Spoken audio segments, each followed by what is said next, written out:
চাঁদার জুলুমের শিকার ভেঙ্কটেশ ফিল্মস। ব্যোমকেশ সিরিজের পরবর্তী ছবি অমৃতের মৃত্যু শুটিং করতে পরিচালক অরিন্দম শীল এখন লাটাগুড়িতে। অভিযোগ, মঙ্গলবার রাতে স্থানীয় একটি ক্লাবের একদল যুবক 20,000 টাকা চাঁদা দাবি করে। এরপরই ক্রান্তি পুলিশ ফাঁড়িতে অভিযোগ দায়ের হয়। শুরু হয়েছে তদন্ত।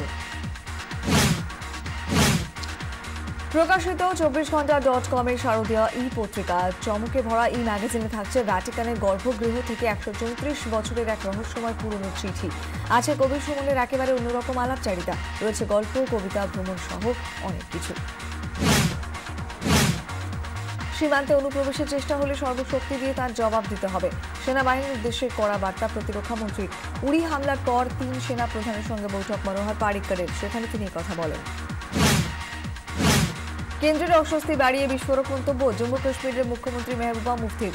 বললেন, পাকিস্তানের সঙ্গে মিটমাট করে নেওয়া উচিত ভারতের।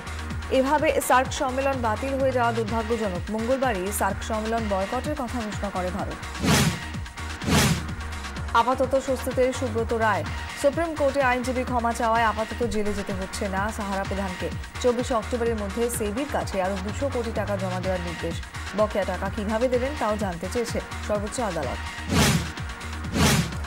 রেল কর্মীদের 78 দিনের বোনাস দেওয়ার সিদ্ধান্তে কেন্দ্রীয় মন্ত্রিসভায় শিলমোহর। দশেরার আগে দেওয়া হবে বোনাস। টানা 5 বার 78 দিনের বোনাস পাচ্ছেন রেল কর্মীরা।